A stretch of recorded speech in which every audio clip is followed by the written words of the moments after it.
Everything sounds good. Everything looks good. Yep. All right, let's go.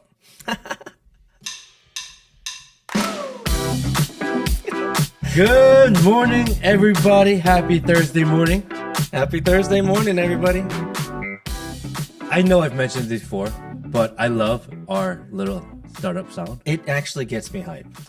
However, someone sent me a Instagram ad, and in the Instagram ad, they're using this song. Really? Yeah. Wait, is this free? Is this like a free? I got it from Epidemic Sound. Okay. So it is a lot of people have access to Okay. it. So I was like, damn it, we need our own. So Miggy, who was in our emergency meeting waiting room live stream, who we met there, he actually produces music. Okay. And he was one of the two guys I was live streaming with maybe a couple Oh, weeks that's ago. right. I remember that. Yeah. So he is going to make a track for us. Okay, but it has to be upbeat like this. Yeah. Yeah, I told him I like this. He makes like EDM, he makes like rock, he makes all kinds of music. So he's going to make us our own custom intro outro. When is he going to drop that? Do you think? I don't know. He said he's working on it. He's just actually Speaking messaged of today. drops, we are like over 3 months in, Matt.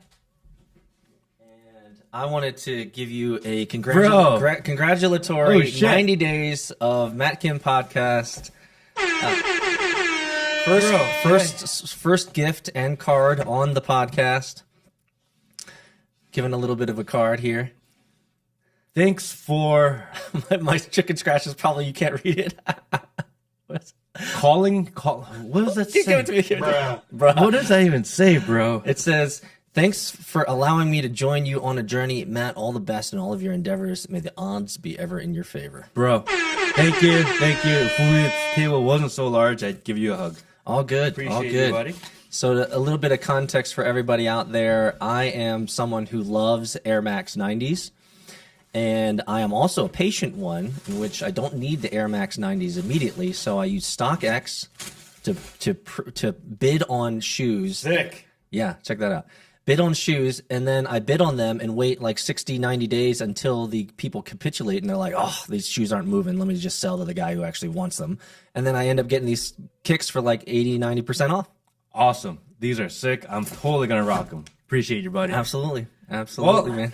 Happy morning for me, I guess. Happy morning to This Matt. is He's got amazing. some new kicks today, guys. And by the way, I thought about this, Matt, and I didn't run it by you before, but I showed you pictures. I got plenty of these Air Max 90s back home. So I'm thinking about we should maybe do a giveaway. I'm okay with doing a Matt Kim Air Max 90. We could have the Air Max 90 signed by you. And you? And me.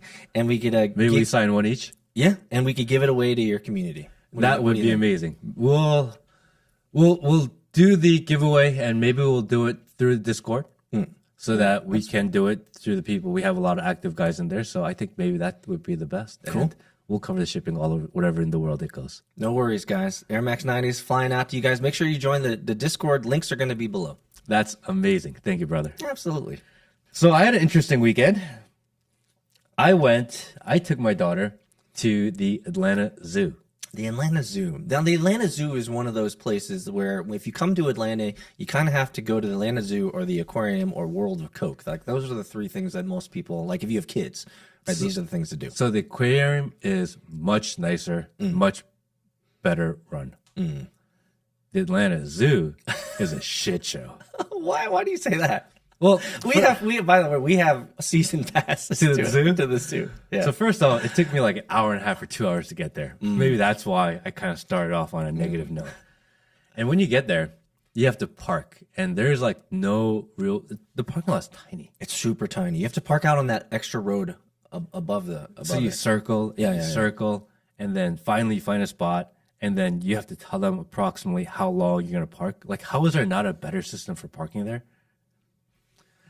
And then you go in, and I remember when I was at the Chicago Zoo many years ago and the Bronx Zoo in New York when I was younger, it's free to go to the zoos in the bigger cities. Shoot, I think I remember that. It was $37 to go to the zoo.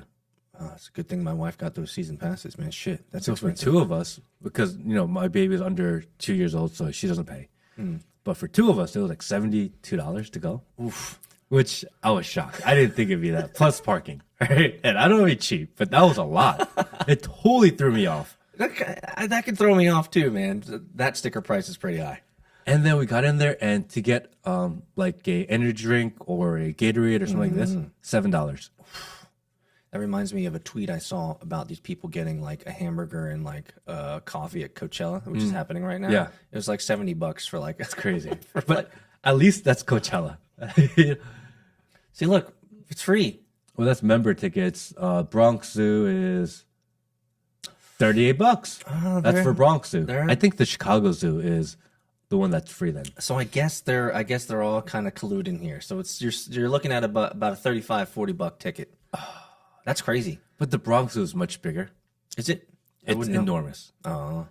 The Atlanta Zoo is like, it's not big. Did you get to see the turtles though? I didn't go to the turtles. You didn't get to the turtles where they're walking out like you can touch them and shit? Everything that you can engage with the animals was closed. Why is that? I don't know. Maybe because you could give them the vid. Yeah, everyone's worried about giving it to the gorillas. Come on, Will. Don't touch the gorillas. But we saw the gorillas and we saw the orangutans and we saw one tiger. We saw the pandas. I heard while I was there, people were talking about China wants their pandas back. Really? Yeah. I didn't know they had a monopoly on pandas. Apparently, there's a thing where China wants their pandas back. People were talking about it while we were watching, and they were asking people like, "Oh, well, we haven't heard. They haven't asked for ours back yet." But really, yeah. Why would they ask for the bloody panda? What are they going to do? I don't know. They want the pandas back. Apparently, is this a political thing? I have no. I didn't know it was a thing. And of all the things that Biden's doing right now, this is probably would be one of the most productive things for him to do. Yeah, save the pandas. Exactly. Keep them here. Exactly. But it was the amount of people that had their kids running amok was shocking. Really? Is it really that shocking?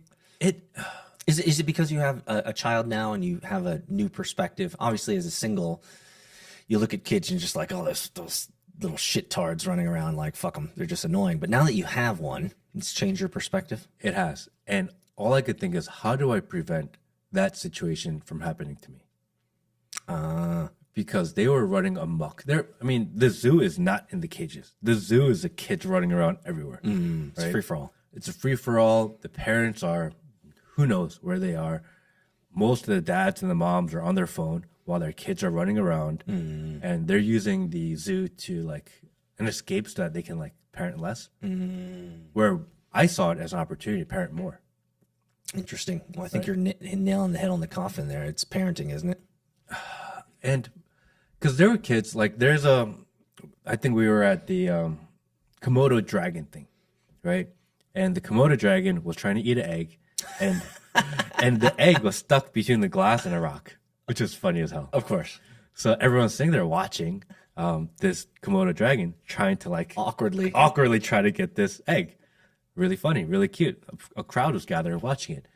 And there was these kids that decided that they wanted to see closer than everyone, and they're standing right in front of the glass so no one else could see. Okay, like they're kids. I don't want to be like, get the fuck out of the way. I don't want to do that. But their parents are maybe 10, 15 steps away, and like nobody cares. They're not situationally aware. None. And I found that kind of annoying because the kids were starting to push, and we have the baby there, and the parents are, aware of what's going on. They just don't want to bother to kind of correct the situation. You don't want to discipline your kids out there because what if they talk back?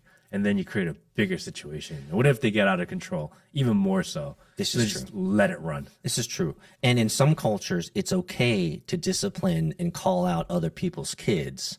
In some cultures, it's not accepted as much. And so sometimes there's a hard line there. And it was a mess. And then I was mentioning to you earlier, the amount of women that were there with their Louis Vuitton bags, with their kids in a $5 stroller that is way too small for their child. So priorities are a problem. You could have spent $50 and got them a new one. Yeah, but that's not as important as flashing the big bling around, man. You gotta let people know that you got money or whatever that means. You know, you got your Louis Vuitton bag. You're wearing your like super rare J's that probably cost $1,000, right? But you can't spend $50 to like. But you'll pay $38 to go in there For sure. You know, For sure. For the opportunity for the zoo to kind of parent your children for 3 hours in the day. correct, and then run amok. So I thought that was, and then we see the news about what's going on in Chicago, and we see these kids that just basically took over the city this weekend. Literally kids. And when we're talking about people that are, what, 12, 13, 14-year-olds running around, it's like Running amok, it's like 11 o'clock at night. Shouldn't you be at home doing something? jumping on cars, vandalizing, robbing, stealing, looting, fighting. Bunch of people were shot. Yes. 32 or something like that. Does that include just that rioting, or is that's just Chicago in general? That's just the weekend. 32 or 36 people were shot over the weekend. And then you think, like, how do you prevent that? How do you prevent your kid from being in that mob? Well, I know for a fact that your child is not going to be in that mob. And I feel like every parent early on thinks my kid's not going to be that kid, That's an interesting perspective. right? Yes. I don't think anyone goes, I hope my kid ends up in a violent mob. Right? Oh, I hope my kid joins the local gang as soon as possible. I think all parents don't want that for their kids, but somehow it gets that way. Why do you think that is? I don't know. I mean, the obvious is that it's parenting, that letting the phones and TV do the parenting, letting the zoo do the parenting, letting school do the parenting, letting TV decide the narrative of what your kids believe. I mean, this is obvious, right? But how do you get to a point where, like, what happened in that parent's life? Because in the beginning, my daughter's very young. I'm like, I want to teach her, I want to guide her, I want the best for her, and I want to give her a set of rules and structure so that she can be the most successful. Agreed. I think all parents start there. How do you get to where it got? Well, you know what I'm saying? I know exactly what you're saying because I'm your daughter's relatively new into this world, and I'm essentially a decade plus ahead of you with my daughter for sure. And I can tell you that it is, speaking on this topic particularly, it's a discipline that you as a parent will have to continually remind yourself of, to engage with your children, to be present with your children, even when you don't want to.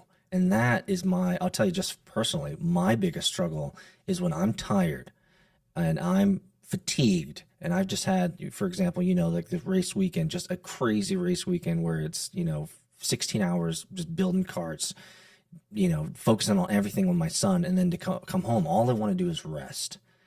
But it's in those moments where it's like, my daughter needs time with me, and I need to go out. And so it really is a parental discipline thing. And most parents don't have the disciplines to continue to engage with their kids as they get older and they start growing a brain. So let's talk about that race real quickly. We touched on it earlier before we started the pod, but I want to talk about it. All right. Your son is an extremely successful go-kart racer. Yes, he's doing very well. And you guys had a double-header weekend. Yes, sir. Exactly. And during that weekend, you built and serviced the cars, and you're basically his pit crew. I am what we call the constructor. And he had engine problems. Yes, he did. And his car was not running as fast as his competitors. It was not performant, no. And he got really frustrated. Yes. How did you deal with that? Man, and I don't mind talking about this because it's close to my heart, and I think it's important to be able to share these types of things. Let me just qualify first. The most important feedback loop in my entire life, Matt, is the feedback loop that I get with my son. There's nothing more gratifying, satisfying, purpose-filled than being able to build his racing machine fully. So I build the whole machine myself, tune it myself, go out on track with him. And when he goes out there and he tells me, hey, Appa, it's pulling to the left too much, or we need more camber, caster, or toe here, or, we need to lower the air pressure here, we're missing this. And for me to be able to change the car setup based on his feedback and have him go out there and perform even better, that feedback loop, there's something primal, there's something absolutely just deep-seated, I think, that is built into man. And I get to experience that feedback loop of, man, you're fucking driving at 60 plus miles per hour on a machine that I've built. You're having the time of your life, being competitive and doing extremely well. And then being able to come back to me and for me to be able to improve that. There is, Matt, no better feeling in the world. I've tweeted about this, and I make it fundamentally clear to my audience and for people out there. Out of all of the things that I could succeed in, out of all the worldly goals and the worldly achievements that I could endeavor on and win on, there is nothing more important to me than that relational dynamic with my son and being able to help him achieve greatness. And I think I always look at it this way, is that I get to, in a small microcosm example of life, I get to prep his car and then prep him as a little man. And at the end of the day, when he's out on the track, it's all him. Responsibility is all on him. And I love that analogy because that's, I see as my job as a father, is to prepare my son, my daughter for life. But at the end of the day, when they have to take life one-on-one, I am a peripheral entity in that equation. And so my son's engine wasn't working well. I was frustrated. My son came off track the first pre-final, and he was crying, and he was just like, it's not working, Appa. And I was like, I know. He's like, it's chunking at the high end. And I was like, I know. I can tell when you're coming back, around turn 1 to the back straight, when you have the longest run on, like, you're just losing power.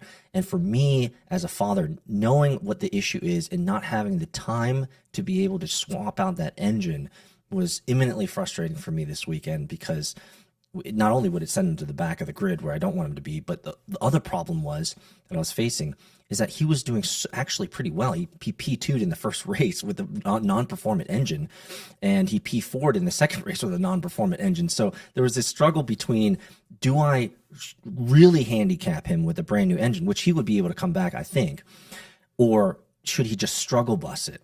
And so that was a really tough situation for me this weekend with my son, is just trying to give him a performant engine, feeling almost useless at moments in time, not being able to help him. I think that is a struggle that I will always feel as a father for my son, even for my daughter, I think at certain moments, because you want to be engaged, you want to give them your best, and when you're not able to, it's absolutely disappointing. So at what point, or how did you guys come to that decision that we're not going to swap the engine, and we're just going to ride with what we have? So we had great conversations sitting down after race 1 where he P2'd. It's like, fuck, bro. Like you got second place, and you did that with a non-performant engine. And the reason is because you're just a better driver than the other guys out there on the field and on the grid. And so we struggled back and forth of, like, do we swap it out? Do we not swap it out? And eventually we always sit down and we come to a decision, like, do you want to sit on it or not? And he, as the driver, has the final say. So he said, let's just run with the current engine. He came in P4 in the pre-final in the second, and we were like, okay, let's not touch it because it's pretty dialed in the way it is. And then I fucked it up, Matt. I ended up tweaking the high end by just a minute, so just dialing it just a little bit, and he lost a whole mile per hour on the second final. And that was completely my fault. And so for him to come off and look at me, and I'm just like, you just know when you look him in the eyes. He has all the reason to blame me at that moment when he's coming off track. And he looks at me and goes, Appa, I'm cool. And at that moment, it's like, I would actually rather have you be mad at me, right? Be like, Appa, like, you fucked it up. You messed with the dial. I told you not to mess with it. Instead, he looked at me with these sullen eyes of just like, Appa, I'm cool. And like, my heart broke at that moment, because he knew and I knew that it was my fault that he didn't do well, because I touched the dial. I messed up his race. He could have podiumed, where his teammate actually got P1 that race, which was amazing for him. But like, that type of communication is so important to me, and that type of feedback is so important to me. And that, I think, talking about the zoo and talking about raising other kids, I think this is where it's contextually relative. I think most parents lack the engagement and the communication with their kids to dive deep into their lives, so that hopefully, just hopefully, they don't end up being in that gang or in those types of Chicago type things, because they have solid grounding and they have maybe a parental figure at home that can give them better options around how to deal with life. So I feel like in most scenarios, because you see this in other sports as well. If something happened to that engine and the son or the kid blamed their dad, they'd come off and be like, "Dad, what the fuck?" Yep. And that's I've heard that plenty of times from kids the to way their it dads. is, right? Yeah. Where they fight. Yeah, they fight. And they get really upset. Yes, I've seen it multiple times. And for him to say that it's not your fault and I don't blame you, it's really mature. It is. It's mature. He's holding it back, though. Like, he's holding back tears, though, at the same time. Is that a good thing to hold it all back too? Or, I mean, do you wish he was maybe a little more mad? No, How do you balance that? Because he got mad at me in the first pre-final when it was really fucked up and it wasn't tuned, it wasn't dialed in. So he's okay with that. I think the maturity lied in that moment is that he and I knew that there was no extraneous need for more communication around what the issue was. And I would say that was a mature thing for him to do because we were both of a shared understanding. We knew that I fucked it up. I was telling you before we started podcast, like he was lacking about 1 mile to about 1.3 miles per hour less than everybody else on the back straight. And so he would creep up and catch up because he's just a better driver on the turns. Everyone's fast on the straight. So how you win races in turn is moving through turns fast. So he can catch up and he'll catch up and then he'll just start dying out. And so like it was so obvious that he was lacking that performance at the top end. And so I would say, to answer your question, it was mature of him to not have to dig into the emotionality of the moment. And this is one thing that I tell my kids all the time. And I think it's important as you raise your daughter, especially in this emotional laden society that we live in, where emotion is more important than rationality, is that I always tell my kids, you never have to act on your emotions. Never have to act on your emotions. And I'll always say till the end of life, and I always kind of tongue in cheek to my kids, is that, you know, we always make our best decisions when we're highly emotional. Obviously not. And so that is, I think, an important part of raising kids well in today's society, is to help them realize that they never have to actually react to the emotions they feel. They can always let it back burner. They can always let it settle and let their rational mind instead of their emotional mind take over. And I think that's an important part that most kids, if I were to take a gander out to the society as a whole, I think most parents don't equip their children to think rationally. Instead, they allow them to think emotionally. And that when we start thinking emotionally, that's when we're getting in a lot of trouble. I mean, these are pretty complex and deep discussions you're having with your kids. I have been blamed by my wife many times that I am speaking far in advance and far beyond the maturity level of my children. But you personally feel like they get it. They get it, and they are assertive enough to stop me and say, Appa, I don't know what that word is. I don't know what that means. And sometimes I know when they don't respond to me, I say, do you know what that word is? And they're like, no. And I say, okay, this is what that word means. And so I think you can tell I'm a huge communicator to my kids. I think communication is the primary mechanism of growing maturity, growing shared understanding, and growing a good family. And I would go even farther to say that most men, and I think this is maybe important for some of your listeners here, most men lack the vocabulary to communicate effectively with their wife, their spouse, and their kids. And I think that is a huge disservice in many cases to the growth of that family. Because if you're a man and you're leading a family and you cannot effectively communicate what's going on in your life that invariably affects them because you're a provider. I mean, we've talked about this. You believe the man's job is to provide and protect. Correct. Absolutely. And if we're not able to communicate some of the rationale, reasons, and logic behind that, there's a lot missing there. I think there's a lot of life that's missing from your kids being able to understand their father. I'll give you an example, just my example, my anecdotal life. My father, so I was one of 5 kids. So I rarely saw my father. I mean, he was supporting 7 mouths to feed in this family. And like he would leave before we'd wake up and go to school. And then a lot of the time when we would come home from school, he wasn't home yet and he would come home later. And so I don't mind saying this, like the first significant and deeply substantial conversation that I had with my father was after college. Like I must have been 22, 23, 24, something like this. And it was so impactful to me that it was easy for me to conjure this up in this conversation here, because I can immediately go back to that moment. Like The first time I ever had a substantial conversation with my dad was when I was in my 20s.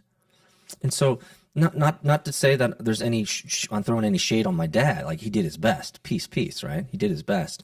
But I think I would have been far more equipped for life if he had engaged more with me around, and maybe if I was more assertive, or in a culture of a family where I should have been assertive and asked questions to him about stuff. My dad didn't teach me about finances. He didn't teach me about relationships or sex. He didn't teach me about how to, he just assumed that the soccer field would deal with learning how to deal with people, and, education would figure it out. I think there's a huge gap, I think, in parental guidance that's happened, and that will continue to happen ever since the boomer generation. Do you think that's why you spend so much time with your kids now? Absolutely. Absolutely. Just for context, approximately how much time do you think you spend on a weekly basis with your kids?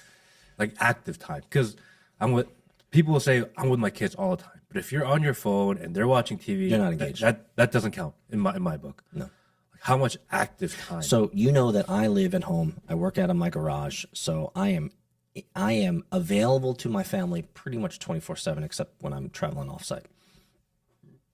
In those days, I make sure that not only are my kids playing outside every day. By the way, my daughter's tween, almost in her teenage years. My son is 10. They still don't have mobile devices. They still don't have iPhones, which is amazing. Which is a lot of parents give us a lot of credence and a lot of credit because they have given in to the monster, and they are now allowing their kids to be raised by mobile devices rather than actual parental guidance. And so we have equipped our kids with a Gab phone, which is essentially just text messaging and calling. There's no apps on it, so that they can at least be participatory in the overall, social life of being a kid. And so, to answer your question succinctly, the answer is about an hour and a half a day. I spend intentional sit-down time with them to either engage with them. Like yesterday, I was playing basketball with my son for a while until I slipped and fell, and they were like shocked. They're like, "Oh my gosh, this old man falling down." So yeah, about an hour and a half a day is when I spend intentionally with them, and that time is really important to me. An hour and a half isn't crazy. It's not a crazy amount. It's not crazy, but I'll tell you, my insides, Matt, rile against that most days. Like, you don't have time. Like, you're too tired. Like, it would be much easier for you to not go upstairs out of my garage and just go into my corner where I have a nice bench seat and just sit on my mobile phone for an hour. Bro. And let them be on their phone too. Or let them be doing whatever they're doing. Like, totally so much easier. But I'll tell you, in those moments when I literally fight against my own resistance for engaging with the progeny, the kids that literally have my blood running through them, my DNA running through them, it's fascinating that I actually have to struggle and wrestle with that. It's like, these are your most important individuals in your entire life. Period. Full stop. Like, no other business, no other person, no other entity, no other project, no other initiative will ever come close to the fact that these are your progeny. They came from your loins. They're part of your DNA. Your blood runs through them. And yet you're choosing these other outside peripheral things that have no significant value to the core of your family life. Like, I struggle with that so much, Matt. It's crazy. And I know that other men struggle with it too. And I would go as far as to say most men succumb to the easy route. Because some days you go home, you're tired, you really don't want to deal with it. Kids can be a pain in the ass sometimes. Yes. And part of it is discipline in order to push yourself through. But then there's the argument that, well, if you're going to put a fake smile on and pretend like you care for an hour when you really just not in the mood and you don't, how do you balance that? You have to overcome yourself. You have to overcome yourself and look to the larger picture. I'll tell you what is easy, not easy, but what is often comes to my mind is whenever I'm fighting the resistance of go engage with their kids, knucklehead, instead of going and looking at Instagram and seeing what Matt's doing. Or going on Discord and seeing what the Discord community is doing in Matt Kim's podcast, link below. Check that out, guys. What will often remind me is the fact that my father was relatively absent during my early stage years. And it's like, man, I don't know if I would remember the moments in which he engaged, but I cannot say that there was a possibility that there could have been really fruitful moments in my younger life if my father did. and I can't be the guy that makes the decision that I'm going to forego the opportunity to impact my child's life. Let me put it this way. You have moments with your parents that are etched in your memory forever. Correct. Right? And if they had never done that, then you wouldn't have that memory. And that memory could be good, it could be bad. Hopefully it's good. I'll tell you, this is kind of important. I don't believe in luck. I only believe as a data scientist. For me, I don't believe in luck. I only believe in probabilities. And so my job, the way that I look in the world is, my job is to always increase the probabilities of success, whether it's here, here, here, here.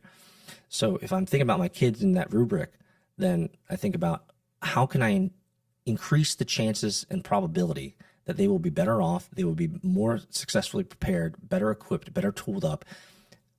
Is that what I want? Well, if that's what I want, then I have to fight the resistance every day and choose to engage with the kids, because there could be that moment that could be etched in their memory forever, and it could be a moment that for me is completely pithy and not fully engaged. I did it because out of discipline and personal responsibility. I'll never remember it ever again. But when they're 60 years old and they're thinking back in life, they might think that was the moment that was so important to them. And I want that to be a positive moment. So every day I try to do my best to engage effectively with them, to create those moments that I think are going to last a lifetime. So we're going deep today. Well, a couple of thoughts on that. First off, about the phones, right? I don't think there are a lot of parents out there going, I hope my phone raises my kid. No, but that's what ends up happening. Oh, yeah. It's always, okay, today I'm just a little tired. The kid's being a little bit fustier and being a little more pain in the ass than normal. I'm too tired to deal with it just today. I'm going to give him the phone. Watch this YouTube video. And next time you're at a restaurant and the kid's just not listening and wants to be a pain in the butt again. Just one more time. Right. We're in public. I just can't deal with it today. And then a third time, and a fourth time, and a fifth time. And then all of a sudden, you don't even think about it. You just, here. It's now a pattern. That's how most people end up. Yes, it's a life behavior. It's a slippery slope. Okay. So we understand that their intention was not that. That was a result of just being tired and technology being the easy way out. Right. It's an option that was presented to you, presented to us in society, that, hey, we can make your life easier. Use this. Yes. Okay. Now what? We've already been down this road. We know what the issue stemmed from. We know that this is not good for our children. We know that this is not necessarily what we want, but this is what we have. How do you change it? How do you reverse that? How do you take that away from them? So I'll tell you a story. Yeah. So I have a no negativity policy in my house. It's just something that I've made fundamentally clear, like no negative juju, no negative self-talk, no hitting your brother, no hitting your sister. Like, we communicate in this household. I, in a moment, I guess, of weakness, because their friends all had Nintendo Switches. And this was a couple years ago.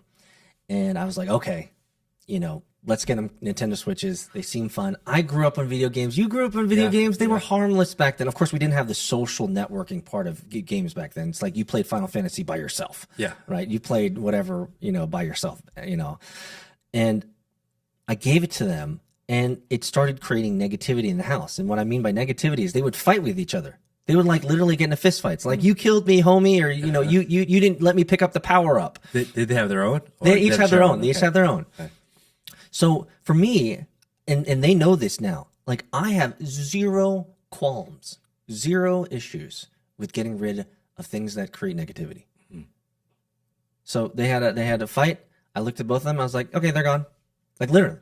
There's no oppa bluff. Ruthless, bro. No, there is no hesitation, and they know this. So I took both of them. I put it up on the counter, made sure that they saw it. I said, get all your gear, all the wires, all the extra games. They had like 16 games or something like this at the time. So they all line it up, and I was like, okay, good. This looks great. I'm gonna take pictures. It's going on Craigslist. I sold it that day. Sold both units that day. And I was like, it's done. I will not have negative juju. So to answer your question, to extract, not a hard thing. Like these are powerful lessons for your children when you remove benefits, remove privileges, right?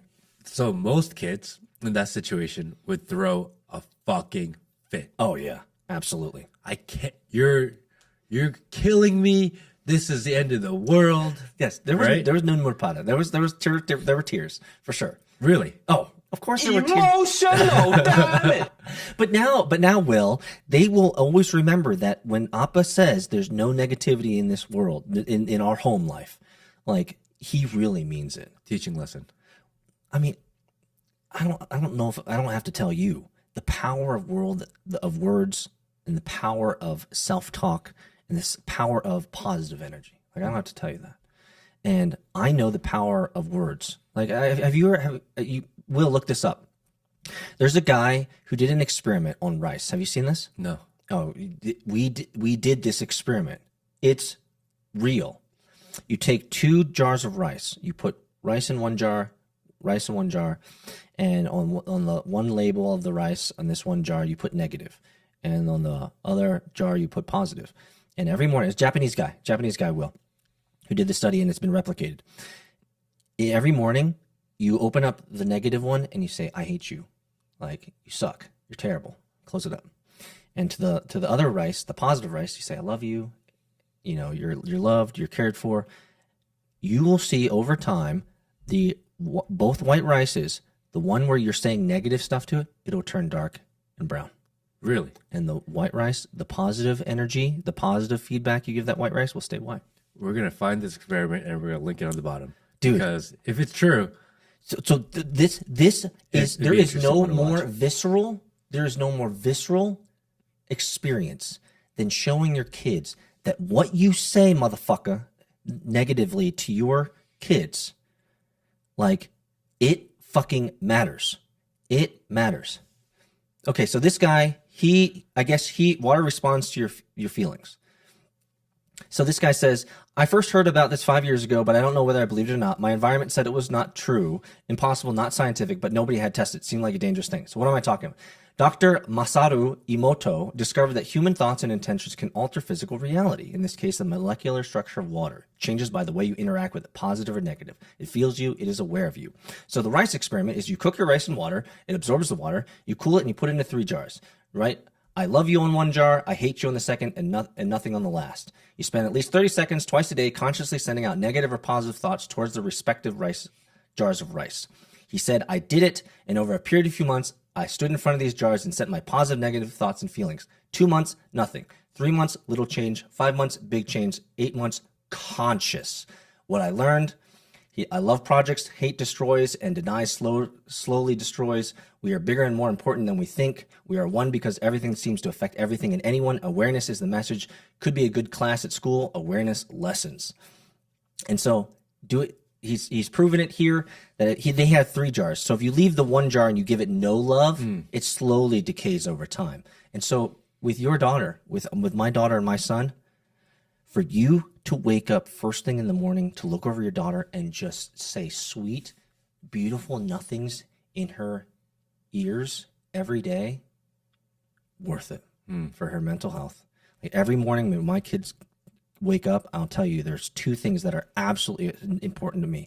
That I wake up and I tell them that I love them. I tell them that I positive whatever it is for the day, and I will physically touch them in the morning. Hugs, kisses, whatever, because I know it's worth it. I know it's valuable. And I think in many cases, we're talking about zoo, we're talking about Chicago shootings, we're talking about parenting here. If I could bring it down to one thing, man, that positive engagement, that positive reinforcement, that positive socialization, that positive communication to your children is what most parents are not doing. I can't tell you how many times. I'll tell you a story here because it's like, this is so powerful to me. Maybe it's a reaction, Matt, to the fact that I didn't get love and the fact that I was adopted and my original parents fucking just abandoned me. So they were struggling with that. Don't mind it. It is what it is. It's true. It's real. Like my son has come back to me and he has communicated to my wife and I moments when my wife is at school and she gives him lots of hugs and kisses, and his peers at 10 years old think it's weird. We think that's sad. Wait. Your friend who's 10 years old thinks it's weird that your parents say I love you and hug you at school? You know that tells me you're not getting that at home, which is why you're probably fucked up. Which is probably why you're looking for identity other places. You're looking for validation other places. You're looking for relevance in other places, child. And the reason is because your parent is letting the mobile device raise them, or they're letting something else raise them, and they're not being actively engaged in their life. So then I think about my daughter started going to Gymboree. Gymboree's great. Gymboree. She's 8 months old now, and she does Gymboree, and she crawls around, she plays on obstacle courses, she loves it, right? She loves Gymboree. And the other parents that have kids similar age, they're always asking my wife, like, how is your daughter like so far ahead? Because she's crawling, she's like standing, she's probably gonna walk very soon. Extremely active, extremely alert, pays attention, learns, follows, mimics, etc. She's a sponge right now. Correct. And a lot of the other kids that are similar age are just like plops, just babies, right? And they're like, why is your baby like this? And they're like, oh, maybe it's because it's a girl or this. And everyone has their own take on why. And my wife was like, well, we started, giving her this tummy time when they're babies, when she was really young. And they'll say, well, we tried too, but they didn't like it. So we didn't push it anymore. I'm like, our daughter didn't like it, but we pushed her to do it, right. And she likes it now, So many parents will kind of want to hear and adhere to what they feel like their kids want, and I think it comes from a place of love, right, where they want the best for their kid, and if their kid gives a reaction saying, "I don't like this," they don't want to push, right? Because we're in that day and age right now where you don't push your kids too hard. That's terrible. But how do you find that gap, right? Because my wife would always say, like, don't push. In the beginning, she was like, you're pushing her too hard. And I'd be like, you walk around with a Harvard hoodie on. Who's the one that's pushing too hard, in your Harvard hoodie? Exactly. Exactly. But now she's like, oh, that was like the best thing to do because we pushed hard. And I didn't push harder than I think she could handle. But I wanted to push her to the line, right? And yes, we're talking about toddler, we're talking about infant, we're talking about baby. But we could see that I felt as though she could handle more. Yes. And we took her out. And there's so many parents out there that are in that group, because we're meeting a lot of parents in the same age category. And like, oh yeah, we just started taking our baby out. It's like 8 months. Like, we started taking her out immediately. Yeah. Let her get sick. Yeah. I'm sorry. Like, our kid has been in the emergency room twice already. Yeah. Fucking great thing. She's alive. Have them eat mud. Yeah, do it all. It'll harden them real quick.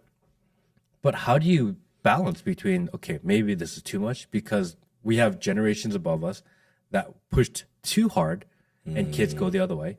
Fair enough. We have a generation of parents that said, okay, we're too busy for you and we're not going to give you any time. There was both. And now we're trying to balance. You have to make a conscious decision to set out time of especially you, Matt, not your wife. Your wife is on that duty, so she gets it. But for you specifically, you're going to have to choose and make a real conscious effort to say, and I look at the world in time boxes. I think you knew that. But for me, time boxes are great because it's like, I got a half hour for this, I got an hour for this, I got 2 hours for the X, these types of things. So that's always worked out. That model's always worked out for me. So whenever I think about engaging with my kids in those silent moments when I could choose my own selfishness and my own self-interest, or I could choose the productive thing to do that might move me more towards my goal of a project or some work that I'm working on. Like, when I have those free moments, the rational brain in me is always deferring me to, like, have you spent time with your kids? Have you touched your kids? Have you communicated with them? Is that something that's important to you now? And I go through it's a daily struggle, man. Like, it's a daily struggle because my brain will say, no, you need to do this work. Or it'd be much easier for you to scroll TikTok, right? Or, you probably should create some content right now because you got 30 minutes and you probably should do that. But the thing in the back of my mind at the end of the day is maybe just because I exceptionally love my children is, fuck all that noise. Fuck all that noise, dude. Like the great thing about work, it'll be there tomorrow, right? It'll always be there tomorrow. The great thing about people demanding your time, that's free for them. It's easy to want from someone else. It's free. It's you who give up your time when you answer the call and you say yes to that input mechanism to your system. Instead, I always tried my best to defer to, have I spent time with my kids? And is that time going to be fruitful? The answer always is obviously. And then I get up off my ass because you know where I sit in my garage. I get off my ass and I go upstairs, and usually I'm hustling up those stairs. I'm like, you can hear me because it's like, fuck, time is wasting. Like I've, you know, having kids, you know, 10, 12 years old. Like I've seen so many families implode, and they're, you know, as we're getting older, we're seeing more divorces, these types of things. We're seeing also death, right? Now that we're in our 40s, it's like, fuck, people are dying around this. Like, what the fuck, dude? Like, what happened there? Like, for all you young bloods, you guys have no idea. For some reason, Will, I don't know if you see this too. For some reason, when you get in your 40s, like, people start fucking dying. That's crazy, isn't it? It's crazy. Just out of nowhere. Out of nowhere. Yeah. People are like croaking it. Like, fuck, he was only 47, bro. Like, I'm not far off. You know, and so it always comes back to spend time with your bloody kids. You will have the freedom you seek when they're out of the house, when you become an empty nester. So raise your kids now, firm them up now, because when they go out into the real world, man, like, it makes me wonder. Let me ask you this question. What do you think your parents wondered when you empty nested them? When you went out into college and they're like, fuck, finally, you know, Matt's off on his own. Do you think your parents felt like they had adequately prepared you, or what do you think? Huh. Interesting. I think about this. Because it's like, my kids are going to empty nest us soon. And am I going to be able to look at their faces and be able to look out at the world and say, fuck, I actually did the best I could?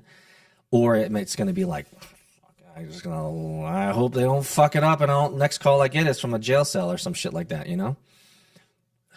Or under a bridge. Previous generations had it. It was so different for them. And I feel like our kids are going to say, oh, it was so different for us. Of course it is. You know? Let me ask you, do you think your parents were proud? This is maybe tough. Do you think your parents are proud and satisfied with the way that they spent the first 18 years with you? I don't think any parent is. I thought you were going to say that. I think being a parent is wanting the best, hoping for the best, trying your best, but it's never enough. And realizing you pretty much fucked it up and failed all the way through. Regardless of how well you think you did, you probably failed. You're not wrong. I think that's a travesty of a man. And that's tough to deal with. And maybe, I mean, there's a sentiment right now where if you're going to fail anyway, why try? Mm-hmm. That's very big in this world and society, right? If you're going to fail anyway, like, why do you even try? Reminds me of the lying flat thing that happened in China. Do you remember that? Mm-mm. So there was a season, I think a couple years ago, where a massive amounts of Chinese youth started a, quote, lying flat initiative that like took China by storm, where these kids literally, that was it. It's like, why the fucking try? Like, I'm just going to lie flat and do nothing. And these kids would actually, they would write down, I only spend like 2 yuan a day. Like, I am minimally sufficient, and I'm not sucking any value out of the world, but I'm also not providing any value to the world. I'm just subsisting or existing was the lying flat thing. And China, obviously, as you can probably imagine, hated this idea because lying flat, why some Chinese are putting work second. And so they're essentially, what they're talking about here is essentially an entire generation of essentially Gen Xers in China who are just like, fuck it, life's not even worth living. I'm going to do absolutely nothing and consume nothing. But then at the end of the day, your life is literally just filling up space. So if you you took away your kids' Nintendo Switch when they were 8 to 10 years old. Yes. What if you had taken it away when they were 14 and 15 and 16? Because now you're not there yet, but things change. Yes. Once the hormones start raging, they start going through real puberty. Yeah. And they go, damn the there. world. I hate you, Dad. I know better. Yeah. And then now you try to take something away from them. Now this is a complete. Well, this is a different game. Well, yeah. If you raised your kids without constraints and without responsibility and without guardrails up to that point, then yeah, you're going to end up with a screaming, raging, identity losing 14-year-old who's like, you've taken my Switch away, and I'm going to blast you and put you on social media and tweet about how terrible my dad is. Yes, if you have been absent into their lives up to that point and you extracted from them, you expect the whirlwind. But if you have been disciplined in your engagement in maturity and helping them grow to be responsible adults, and they understand the outcomes and the reasons why this action equals this repercussion, or this negative action equals this bad outcome, then they will realize that it is a rational thing for you to do as an adult as well as a parent, to remove that distraction or remove that negative input into their system. And so I would say, concerning this particular example, if I were to switch from them when they're 14 and 16 and 14 or 15 and 13 or whatever, that they will fully understand the ramifications of why that happened. And some will say it's so easy because you don't have actual full-blown teenagers yet. Not wrong. But once that I day don't comes, know what I don't know. I don't know what I don't know. Once that day comes, It's going to come. amongst friends, those are the ones that amongst friends, those are the ones that have the hardest time, right? Teenage daughters and sons, especially daughters. So let me ask you this: Were you a ruffian teenager? I was a horrible child. Oh, so horrible. you made your parents' lives really hard. Horrible. Why? I don't know. I'm not ripping on your parents. You know, it's all in love. Do you think it's because your parents were immigrants and they were focusing on the immigrant life of just like, let's see if we can fucking survive this American experience? When I was 14, I grew up in like New Jersey, Palisades Park, right outside of New York City. So I grew up in a very urban / ethnic area of the country. 80% of that town is Korean. When we moved to Ohio, I was really bitter and mad. I didn't want to be there. I didn't feel like I fit in. I didn't feel like, and I was mad at them for making me go. Like who else do you blame? How when old were you're you at this? Oh, 14. 14. Yeah. So how do you change your entire world and your environment? And when you're mad and your hormones are raging and everything else going on, like who do you get mad at? You get mad at your parents. Exactly. And I think because of that, I acted out. I would act a fool. I was not going to school. Like I was not a pleasant kid to be around. And, they were doing the best they could. This is what we had. This is where my father's job had led us. What are you going to do? Not go? Yeah. I have no choice. Yeah. But I couldn't understand that. And I don't feel like they did a good job of explaining that transition to me. Okay. Because they were of the old school mindset of these are our decisions. You live with the decisions that we make in life. And there was no explanation of why. Maybe they attempted, maybe I wasn't listening. It could be. You remember things weird. Right? You remember things differently. Yeah, yeah.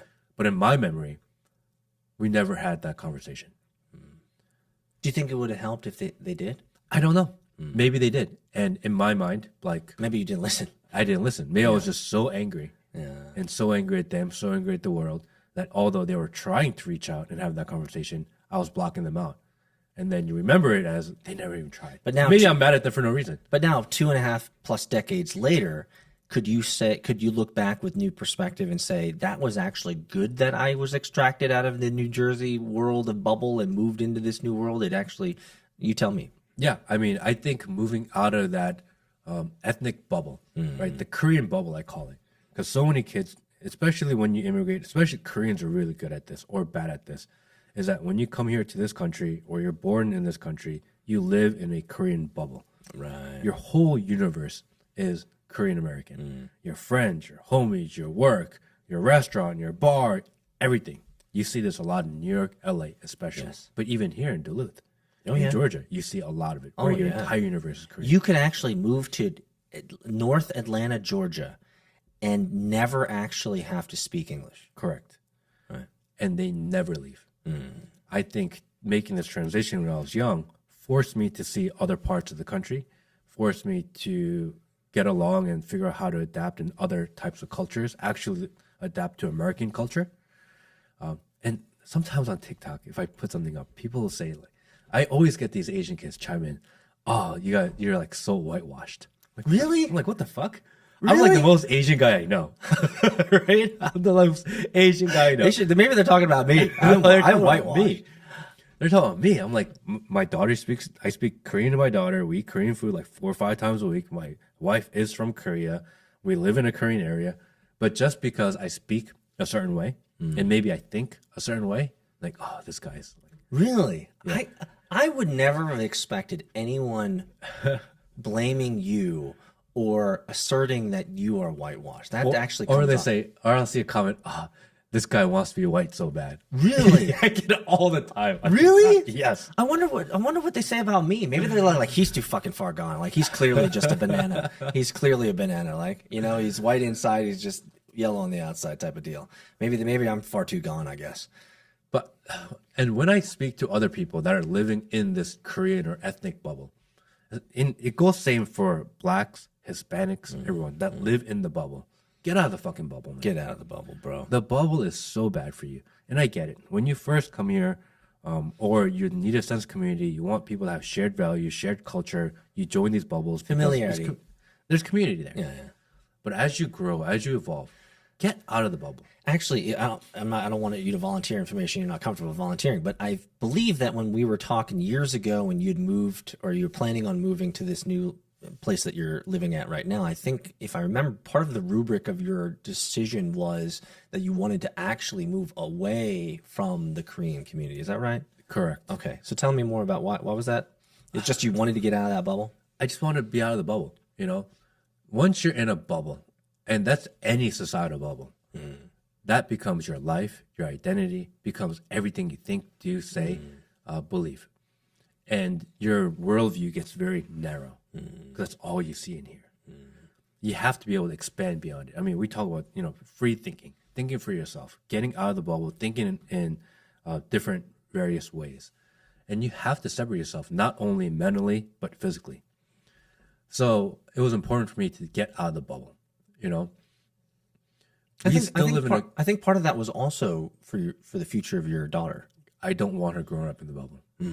If anything, because I had a friend who done very well for himself in life and sends his kids to a extremely prestigious school, elementary school, inside of Atlanta. One of these really high-end ones that are very difficult to And I said, why are you guys here? Why don't you guys move out to the suburbs? In the city, it sucks. And he said, I want my kids to grow up around more diversity.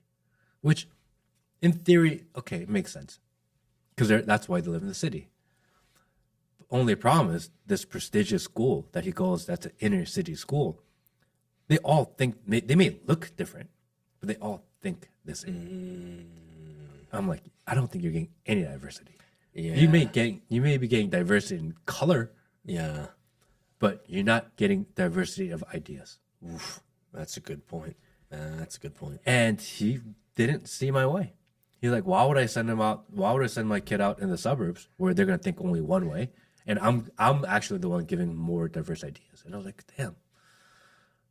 I don't know. There's a bifurcation on diversity, right? There's the diversity of the kind of the social diversity of skin color and all that nonsense.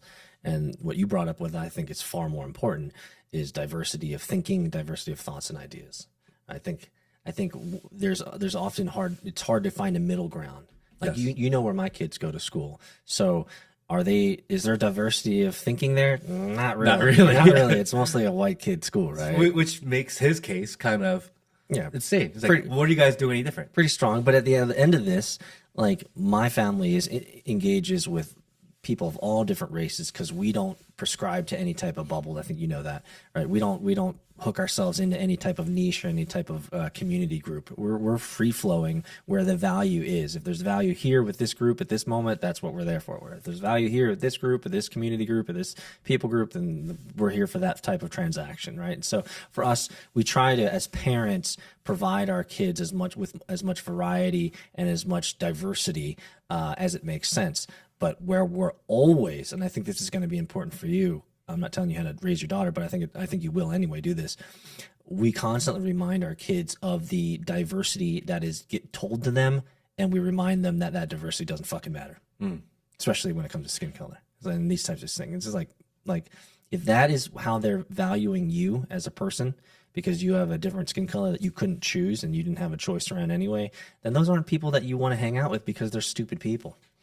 That's the way that I communicate it. I don't want my kids to be around stupid people who focus on things that don't matter. So when kids are young, they don't see skin color. They don't. They really don't. They don't. They don't know the difference, nor do they care, or do they even consider it. My kids only started talking about skin color because of their stupid peers at school. As kids get older, they start to flock towards kids that look like themselves. And this is a natural divide that happens probably around high school, middle school, high school, where they all of a sudden the Asian kids are hanging out with the Asian kids. Black kids are all hanging out with the black kids. The white kids are all hanging out with the white kids. Yep, generally somehow they split up. They didn't have that when they were young. Elementary school, middle school, everyone gets along. That's right. What creates this divide amongst kids? How does that happen? Is it because they're looking for social acceptance and they find acceptance in each other that look like them? And is it a natural thing? Yes. Or is it something that we are pushing on them? I think it's a combination of both. I would say that there's an innate desire, especially as you're young, to find identity and things that are familiar. So it would not shock me to have a Korean kid, for example, moving from middle school to high school to finally be like, you know what? It's easier to connect with these other Korean kids because there are things that I don't have to explain. Food, chopsticks, right? Culture, music, K-drama, right? There are things that we don't have to explain. Whereas when you join into another group that's completely different culture, there is a divide there because you don't have a shared experience or shared lifestyle. And I think where it can become problematic is when that echo chamber of entrenched thinking with stupid people. You know what you're reminding me of? College. Freshman year in college, I was up at Rochester Institute of Technology, one of the best schools for engineering. And going up there, I can tell you within the first month, I was hanging out mostly with Koreans and the Korean groups, and they were so fucking trashy, Matt. But you wanted the sense of community. The familiarity was there, and this sense of belonging. Sense of belonging. And this is me, who my Korean sucks, at least at the time it sucked, and my knowledge of Korean history and my knowledge of Korean drama and social things that are going was almost zilch, zero. And so like I felt so fucking awkward, and the only thing that I had going for me was that we were all kind of look Korean, and they were talking about things that I thought were important. Yeah. Like, did you go through that phase in college? I don't know. I went through that phase, and it lasted about 3 months, and then I'll tell you when it ended. It ended about 3 months into college freshman year, and the reason is because I went to a club with all these Korean guys, and they fucking got in a fight where they were throwing chairs and bottles and shit, Will. It was like, you guys are a bunch of fucking heathens, man. The fuck is going on with these guys? You guys look terrible. And of course they were fighting the Vietnamese group. It's like, bro, like, why is this a thing? Like, we never fought in history. Why are you guys pissing on each other right now? I feel like I went through that phase also. I lived in Flushing, New York for 2 years. There's too many Koreans there. And I think during that 2-year period, I spoke maybe 1% of my time was spent speaking English. Yeah. 99% of the time I spoke Korean, pretty much exclusively you just for 2 soaked it years. up, yeah. I mean, I was there. I was living right in the heart of it. And you can get along fine with no English. Yeah. But I think as I got older and I started to meet new people, I just found it was so important. I didn't want to get stuck. I didn't want to be stuck in that circle, in that bubble. And I'm trying to figure out how to prevent that from my daughter. But you ended up leaving it eventually, right? I did. Why? Because I didn't want to be in the bubble anymore. Became aware. It's like you're in the Matrix and you had to get out. Yeah. You know, it was one of those situations where I knew this is not. Do you remember what kind of woke you up? For me, it was Koreans fighting Vietnamese, and I was just like, I can't be doing this shit with my life. What the fuck is wrong with you guys? I don't think anything woke me up. I think what really helped me was starting to engage with other people outside of like our race, and starting to realize that people are people. It doesn't matter what color, where you're from, whatever. Good people are good people. Shitty people are shitty people. It doesn't matter where in the world you're from, what your parents did, or how you were raised. Either you're a good person or you're a bad person. The rest of it doesn't fucking matter. You're not wrong. And I think once I came to that realization, meeting different people from different cultures, different societies, and getting to know people. I was like, huh. Because I always thought, like, because I'm Korean, I grew up around a lot of Koreans, and I was, grew up around it when I was young, taken away from it. I kind of wanted to go back to it. And going back into it, I'm like, bro, this sucks here. Very limited. There is such a bigger world out there with more diverse ideas. And once you get out of your bubble, you find out that you can meet people that more align with the way you think. So would it be a fair statement for me to say, and this is a blanket statement, let's see if you agree with this, is that removing yourself from the natural and intuitive community bubble, right, is always a good thing? I hate the word always. That's why I'm asking the question that way.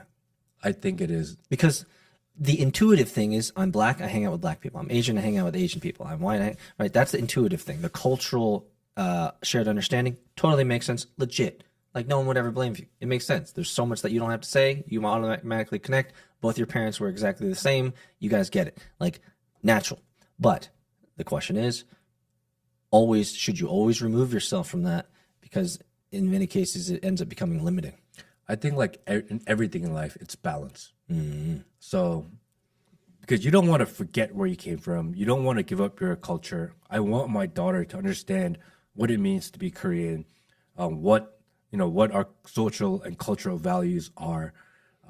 I want her to understand the language. I want her to understand the history. I want her to eat the food, all of it. Which, by the way, Korean food is the best food on the planet. Like, you can't beat it, like, hands down. There's no contest there. So I don't want to take that away from her.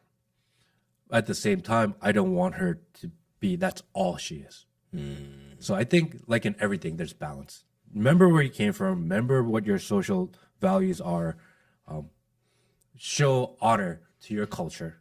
But at the same time, let me ask you, out of the world. Here's a thought experiment. When you were in college and you saw that Korean girl who was just like steeped, not even knee deep, but like neck deep in the Korean culture, and you saw that girl at college, what did you, just give me your first knee-jerk reaction when you saw that type of persona? What was your first reaction? Oh, she was pretty hot. I think you have for maybe a particular individual you're going back to in your mind.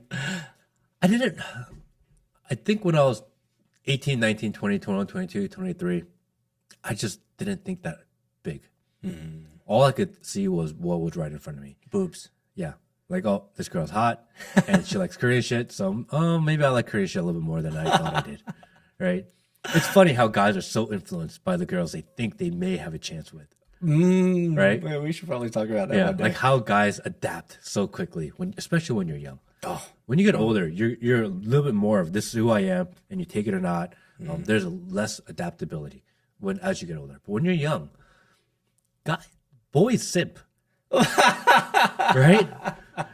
We didn't even have that word back then, man. They will chameleon themselves to go and be a part of whatever the girls believe. Bro, younger men compromise everything. Whatever they can for the hope of getting laid. Do not come. Hey, Will, let me ask you, because we're talking about this. Did in college did you join the Korean group and did you extract yourself from it? Yeah, maybe Asian group, not like 100% Korean. It was like just mixed Asians. Was there a moment in time when you were just like, fuck this shit? These guys are a bunch of stupids. No, because within the group, I was very selective on who I was hanging out with. It's not like everyone gets in for free. He's one of those guys. So I'll tell you what I thought. When I was in college, because I'm whitewashed and all that, when I saw the Korean girl that was super into the Korean world, spoke Korean fluently, it was the small aesthetic Korean things that she would do, I was not intrigued about the, like, let me see if I can get under her pants or stuff, anything like that. It was always that's so foreign to me. I'm actually intimidated, is my honest answer. I was actually intimidated because I didn't know how to approach that type of girl. Because they were so culturally different from my upbringing. And so that was, for me, there was always this wall of somewhat like curiosity that I had. And I never actually engaged with them. And they probably all thought I was some sort of mute stupid because I would never actually talk with them. But for me, it was always there's no way that I could connect with these girls. And so I didn't. I think I kind of gave up. I was like, I'm not going to even try. And for a guy that I consider you a very effective communicator, you're an extremely shy guy, Bro. right? You would think Peter is so outgoing, but when you put him in a big setting, and if you put him on stage, he will talk to everybody. If you put him and you drop in a room with 100 people, he'll be like, "Fuck everybody! I don't want to talk to anybody." He's so shy. He's not wrong. He's not wrong. Like I don't. It's interesting. It's interesting to hear that from you because you've seen me in these types of different settings and stuff like that. Yeah. I will choose intentionally not to engage as much because I just don't feel like I'm so socially Nervous. awkward. I'm socially awkward sometimes. I say the silent part out loud sometimes. Yeah. And that's my wife doesn't like that, especially at dinner parties. She's like, Peter, why are you just offending people, or why are you making shit awkward? No one cared about that opinion. No, that was non-contextually relative or sensitive to the moment. But that wasn't your intent. It wasn't my intent, but my You're just autism awkward. takes over, bro. You're just awkward. I'm an autist degen, guys. What can I say? You know what I say? Exactly, man. I'm just awkward, so And I'm the opposite. I don't love being around people. But if you drop me in a room with 100 people, I'll talk to everybody. I don't care. You will. Doesn't bother me. You're at all. good at that too. You're really good at that too. And I don't know. And I think that's my own. I think the way that you kind of block people out in those settings is your defense mechanism. And I think me talking to everyone is mine. It's how we cope. Correct. With the awkwardness and the uncomfortable feeling. Yeah. Some people retract. Yes. And some people overproject. I'm a retractor. And my wife's like, "Why you gotta be so excited right now?"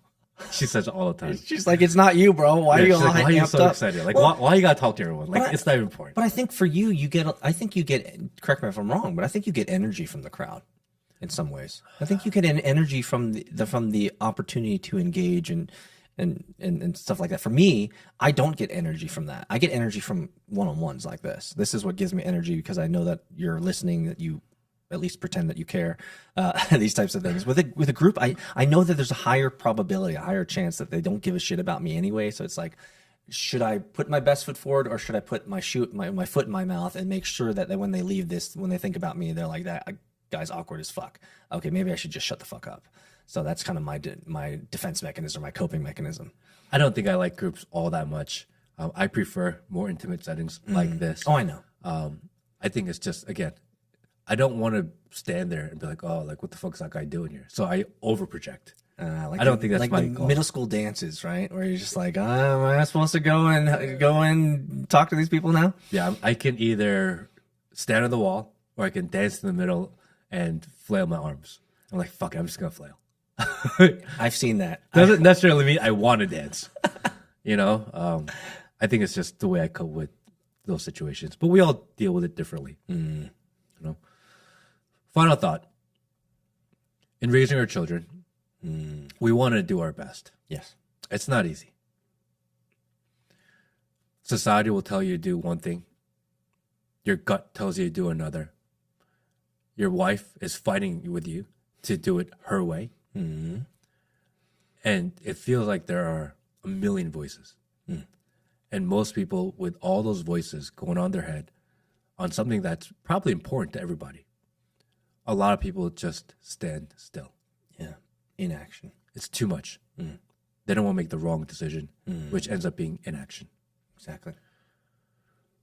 How would you recommend these people move forward and do the best they can? Well, when it comes to parenting, I would say defer to engaging and communicating with your child. Trust me, I've had multiple occasions where my children have said essentially these words: "Appa, I'm so glad we talked about it."